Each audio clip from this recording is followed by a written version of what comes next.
Pengalaman yang menggetarkan tulisan seorang teman yang baru pulang umroh. Di Masjidil Haram, sehabis menyelesaikan tawaf, saya segera menepi mencari tempat strategis yang berhadapan langsung dengan multazam untuk berdoa. Saya menemukan tempat yang kebetulan lowong di hadapan Ka'bah, lalu saya bersimpuh dan memanjatkan doa sambil menunggu waktu subuh menjelang. Saat itulah saya melihat seorang lelaki hitam legam dari benua Afrika datang dan langsung mengambil tempat di samping kanan. Terlintas dalam hati, dengan potongan perawakan dan tampang seperti ini, lelaki kulit hitam ini pasti orang kasar yang tidak berpendidikan. Lalu sebagaimana kebiasaan di masjid ketika duduk bersebelahan dalam satu jamaah, saya menyalaminya. Tiba-tiba ia bertanya dengan bahasa Inggris yang bagus sekali tentang asal saya. Saya dari Nigeria, kamu dari mana? Saya bilang, saya berasal dari Indonesia. Kenapa orang Indonesia suka sekali berusaha mencium batu Hajar Aswad? Tanyanya memulai percakapan. Mungkin karena cinta, Ka'bah adalah rumah Tuhan, dan Hajar Aswad adalah batu yang pernah dicium Rasulullah. Maka mencium Hajar Aswad adalah refleksi cinta orang Indonesia terhadap Tuhan dan Rasul-Nya, jawab saya sekenanya.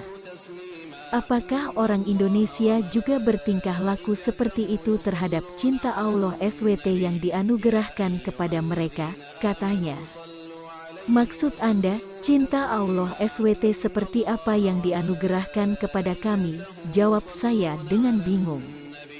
Lalu lelaki hitam itu menjawab, jika Allah Ta'ala menganugerahkan kalian istri, anak-anak dan orang tua yang masih hidup, itulah wujud cinta Allah kepada kalian. Pertanyaan saya, katanya, apakah orang-orang Indonesia berusaha dengan keras dan gigih mencurahkan kasih sayang terhadap anak, istri dan orang tua mereka yang masih hidup yang diamanahkan Allah Ta'ala sebagaimana mereka berusaha mencium Hajar Aswad, katanya. Jika terhadap batu saja refleksi cinta kalian begitu dahsyat, lebih lagi terhadap makhluk Allah yang telah diamanahkan kepada kalian, tegasnya lagi.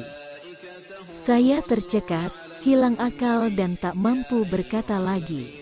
Apalagi saat ia bercerita bahwa ia menyelesaikan PhD-nya di AS namun memilih pulang membesarkan anak-anaknya yang 6 orang agar mampu menjadi muslim yang baik. Maka hancurlah semua persangkaan saya terhadap orang ini. Allah membayarnya langsung tunai saat itu juga. Setelah salat subuh, sebelum berpisah ia memberi nasihat yang sampai saat ini masih teringat di kepala saya. Keberhasilan haji atau umroh kita, mabrur atau tidaknya, dinilai bukan pada saat kita menyelesaikan ritual-ritual HAJIUMROH, seperti tawaf atau bahkan mencium Hajar Aswad, namun dinilai pada saat kita kembali ke keluarga dan lingkungan. Apakah kita mampu menunaikan amanah-amanah, anugerah-anugerah, kasih sayang Allah Ta'ala kepada kita, dengan bersungguh-sungguh, bersusah payah, mencurahkan kasih sayang kepada orang-orang yang kita cintai, pekerjaan dan masyarakat. Saya genggam tangannya, saya memeluknya dan menyampaikan terima kasih. Saat dia pergi di antara kerumunan orang, saya faham, inilah cara Allah Ta'ala menegur saya, dan menyampaikan makna mencium Hajar Aswad.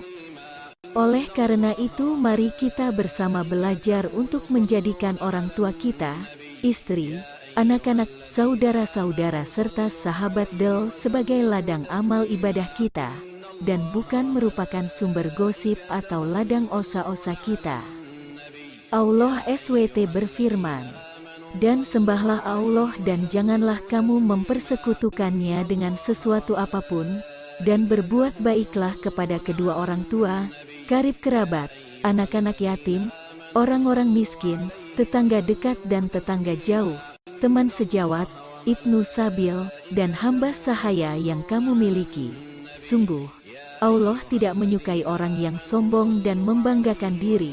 Quran Surat An-Nisa 4 ayat 36.